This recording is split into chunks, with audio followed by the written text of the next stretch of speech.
Welcome to the Authority File, the podcast where you'll hear conversations with academic librarians, technologists, researchers, and authors whose work is laying the foundation for higher education's future. I'm Bill Mickey, your host and the editorial director at Choice. If you're new to the Authority File, you can listen to and find previous episodes on most of the major podcast platforms, including Apple Podcasts, Google Play, Stitcher, and on our website, choice360.org. In this four-part series, which is provided with support from Sage Publishing, my guests and I take a close look at the undergraduate workflow, basically defined as a student's learning experience.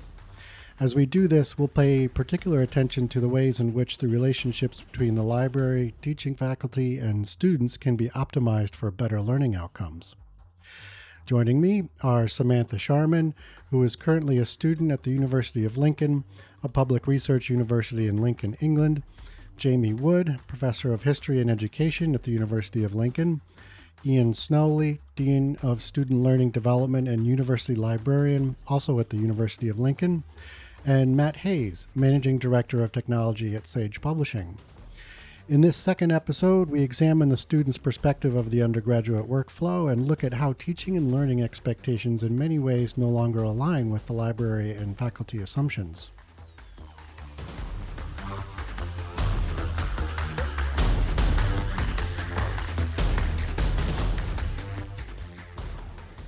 So sticking with you, Sam, there's obviously a special focus of this research on reading list creation and access and the issues around that. Again, I'm wondering, I'm curious to see, can you describe that aspect of around reading lists and what you're hoping to discover around that? Yeah, so with the research, we were seeking to understand what students perceive as a good or bad reading list experience.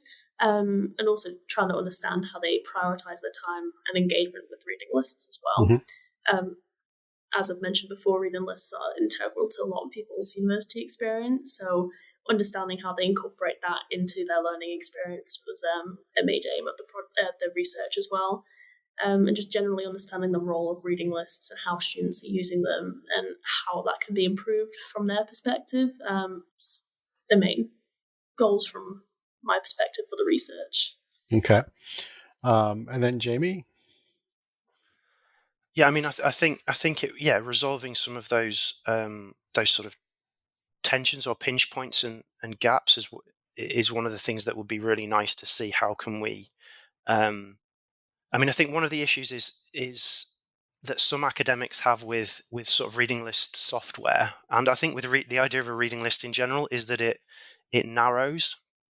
They feel that it kind of gives the students a target rather than enabling them to engage with the manifold possibilities of the entirety of knowledge, but which I think is a very unrealistic expectation of 18-year-olds. So I think something that allows them to kind of provides them and students with a means of navigating through that, I think will be really, really helpful. How enabling students to kind of access resources that they think are important or vital, but also opening up to them things that are kind of peripherally important and not closing off that broader kind of discovery that might hopefully involves going beyond the reading list. I think that's a kind of challenge, and hopefully that this can help. But I think in a way it's unrealistic to expect to start from that really open perspective. It makes more sense to start with something more narrow and then open out from it, which is how the curricula work in general, rather than starting with everything and then kind of narrowing down. So I think that's potentially something that could be really useful to come out of this, I think. And also just those very practical things that we've talked about before around where are the pinch points and how can we overcome them and work around them. Yeah. So using the reading list as a starting point, not as an ending or a thing unto itself. Yeah. Okay. So yeah, Ian, it sounds like there are some issues around what the definition really is of a reading list, I guess. Absolutely, and we've had a reading list system for a good long while now, probably 10 years plus. But I do still remember early discussions where academics would say, "Well, isn't this spoon feeding? If you're actually telling students what they have to read?" But the alternative, which is asking them to guess what they're meant to read and find it for themselves, is really just not sort of tenable. So yes, I think there are still kind of perhaps differentials in terms of how people see things. But I think what is kind of really useful with a system that's responsive is you can let people use it to an appropriate way for their discipline, for their approach, for the particular point in their program, and still have that consistency that a system provides. And I think sometimes there is a slight sort of a lack of sort of awareness that it doesn't mean doing everything one way to use one system to do it. So I think our role then becomes about trying to show the potential and trying to understand what academics are trying to achieve, and just how, and show them how the system can work with that. And again, having that strong recognition of what students' real life experience is as part of that discussion is hopefully always going to be something more productive and more meaningful. So you can kind of get through that, but there is always that person who says, "Well, I want to do it this way, and I only do it this way," and that's unfortunately where we have like institutional policies to back us up. But if we can say those policies are then backed up by research and proper understanding, we hopefully can get a bit further with them.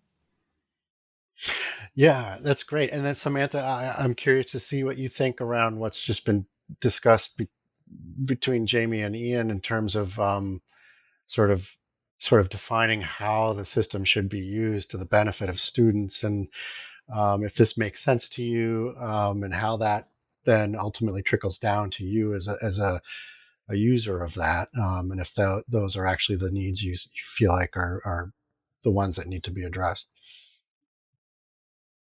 It's interesting that Ian mentions the sort of spoon feeding understanding of reading lists mentioned by academics, because that came up a lot in the research, where students wanted guidance on their reading lists and how to use it. I mean, I myself have had reading lists in the past where they've been quite good, but I've also had reading lists where they've been a bit sparse and you don't really know where to go from.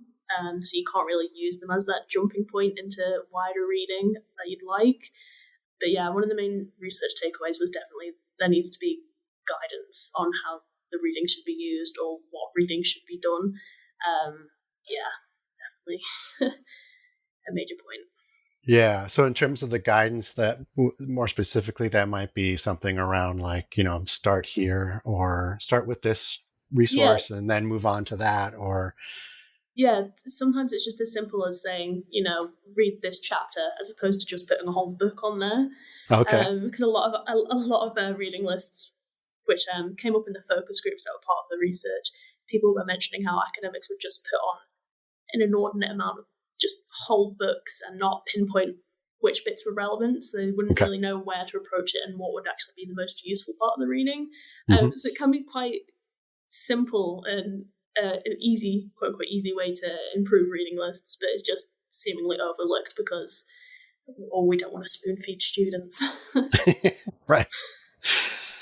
Excellent. And then Matt, I'm wondering, I'm curious to see, like, does the system provide this type of flexibility that everybody's talking about already, or are these the types of things that you are keen on learning about, so you can then like build that flexibility into it going forward?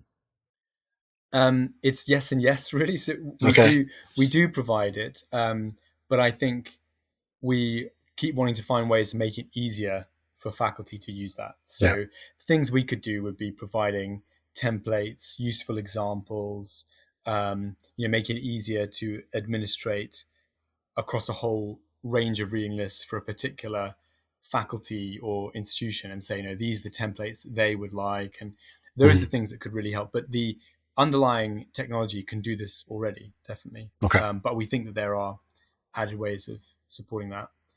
And I just wanted to say, I think it's just so fascinating hearing from Sam, because it's making me reflect on how much things have changed in all the studies that I've done since undergrad and beyond. And it is so much better now than when I started out. But there's still so much more to do. And I can totally, even doing my PhD, when you think that you'd be, quite at an advanced stage of reading, you still are confronted with an academic article where you're thinking, I don't really know what the main point of this article is. I've been reading it for half an hour and I'm a bit lost. And I think there are things that we could do to help there, both as a product and maybe faculty, around saying, skim this, focus on this section for close reading. Don't read the literature review. This is the bit you really need to focus on, or particularly when you're dealing with complex subjects that you might want to reread one paragraph multiple times. That can really help, I think. So I think it's positive for me when I see how far things have come, but also I can totally see how much more there is to be done. Right. So, Ian, I imagine that would be helpful to folks like you as well, and knowing those kinds of details around reading lists. Absolutely. As I said, historically, there's been an issue in the past of librarians not knowing even which books academics were recommending because there was no centralized way to find that out. But obviously, with all the kind of disaggregation that's happened in the publishing market, the availability of journal articles individually now rather than thinking about the journal as an entity in itself, and the development of ebooks, means that we can be much more precise in what we buy and what we purchase for the university. If we know exactly how it's being used and where it's being used, it can often be more cost effective to digitize a chapter of a book from the printed copy rather than buy lots of accesses to an ebook. And if we know an academic only wants one chapter out of a book, then we can easily do that and make it widely available. But it's collecting that knowledge and being able to sort of mine the reading lists, if you will, for knowing where the pinch points are, where the resource demands are. But this certainly as a tool gives us much more opportunity to do that. And working within the sort of Talis ecosystem, there are lots of opportunities as long as we have the knowledge and the engagement from the academics. Yeah, that's an excellent point. I hadn't even thought about that in terms of sort of the collection development benefits that would help provide. That's perfect. I'm wondering if we could talk about how student needs have perhaps changed. Matt, you kind of brought this up in terms of you kind of reminiscing about your years and what's different now. But even more recently, I'm wondering if there's been a noticeable difference in the last couple of years of the level of student preparedness due to interruptions from COVID, or from sort of how prepared students are coming into university and college in general, and if there's any longer term issues related to this, if at all. And Sam, again, we'll kind of start with your perspective on this. Yeah, well, from my perspective as a student, it very much feels like a sink or swim approach when you get to university, because high school and college don't particularly prepare you for the actual practicality of how you study and learn at uni. They just say, you'll have lectures, you'll have seminars, this is what you do, but you don't actually understand fully the work that goes into preparing for those or preparing for assignments.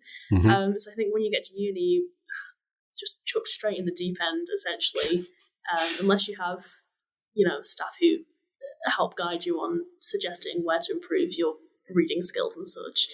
But you'll either have students who take to it quite well and develop their skills and are quite pragmatic in their approach, or you'll have students who just get too overwhelmed too quick and just sort of shut down a little bit. Excellent. And then, Jamie, I wanted to also direct this question to you. Anything you're noticing? Yeah, I mean, I think the pandemic has sort of accelerated things that were going on already. That are going on already. So around, I think, a real disjunction between what academics are expecting students to come to university with, frequently based solely on their own experience of being at university decades before sometimes, and what students actually come with. So there's a real kind of mismatch there. And I think I think Samantha's picked out a key kind of point is around independence and expectations around independence from academic staff and student preparedness, like preparedness to actually be independent on those terms. So, and I think there's a real mismatch there, and it doesn't just relate to reading or researching or preparing for assignments or class. It's a more general issue, I think, that isn't the students' fault, nor is it really the academics' fault. But there's some work to be done to kind of make those two experiences and perspectives meet somewhere in the middle, so that bridge can actually be met. The gap can be bridged. Mm-hmm. Because it, like Sam said, it has real issues around students dropping out or falling behind, not being able to do as well as they would otherwise do. So I think that's one key shift that I think has to some extent been accelerated by the pandemic. Yep. I think it's sort of, I don't know if it's a positive, but I think the sort of narrative around online education during the pandemic is largely, I would say, negative. But I think for some students, some students found that to be at least an acceptable experience. Some enjoyed it. A minority thrived during it, and I think that's meant that some students have come with better skills at working online and engaging with different types of online tools, perhaps, than they might have done beforehand, without buying into any kind of false narrative around digital natives or anything like that. That they just develop these skills through what they've had to do during the pandemic. So those would be two things I would point out, I think. Mm-hmm. Excellent. So, and then Ian, definitely wanted to check in with you on this. I mean, the library is often in the position where you're sort of performing a service and support to students in this area where their independence or their ability to sort of, as Samantha says, swim in the deep end. You're there to kind of assist with that. Or like, what have you been seeing? Yeah, no, absolutely. It has definitely been the case that all the challenges of limited opportunities at school, and also, to be fair, the fact that schools are very much focused on teaching a set curriculum and preparing students for an exam. It's actually A-level results day here in the UK, and that is a very specific kind of experience that really doesn't prepare students for what we want them to do at university. At Lincoln, one of our focuses is on that sort of student transition, and we actually have over the years developed an increasing amount of resources that we try to get in front of our students. But I think you realize that that is a challenge in itself, and in fact we kind of try to get them using these resources before they arrive, but that is a real issue. But what we focused on is using our students to create content, so it's very relatable, very real to students. And really, we try to cover the whole range of things that they'll experience, from the sort of skills of living alone, having to do your own shopping and washing and things like that, as well as trying to prepare them for the academic skills and the study skills that they'll be needing. But one of the key challenges we have is really about presenting those skills at the time when they mean something to students. We have a tradition, and I'm sure there's an American equivalent of a kind of welcome week when students first arrive at university, and it's obviously more or less characterized as a lot of drinking and meeting people. Though again, we're seeing a little bit of a change, and students are more likely to hang out at juice bars than the pub nowadays, it seems. But the challenge is that's a one opportunity when we really get to talk to the students. But of course, they're not going to be interested in plagiarism, referencing, and all those things in that week. They just want to meet people and get settled in. So our challenge is to find opportunities in the curriculum as it develops to really deliver those skills when they matter to students and when they're coming up against a crunch point of an assignment or some reading. And the challenge is to kind of find opportunities to do that. Yeah, you make a really good. I was thinking the same thing in terms of, we do have a parallel here in the States where it's sort of the first year student instruction, and there is like an orientation period in the very beginning of the semester, where the library does have their specific time to invite students in and teach them how to use the library and the services it provides and all of that. But same thing. They're preoccupied with other things at that time of the year, and that's like the one time they get to kind of do that thing, and then everything else after that week or whatever just kind of comes crashing down on them, and then they're not thinking about it from then on. But Yeah, that's an interesting dilemma, is like to kind of meet students where they're at in terms of when they need a particular support service.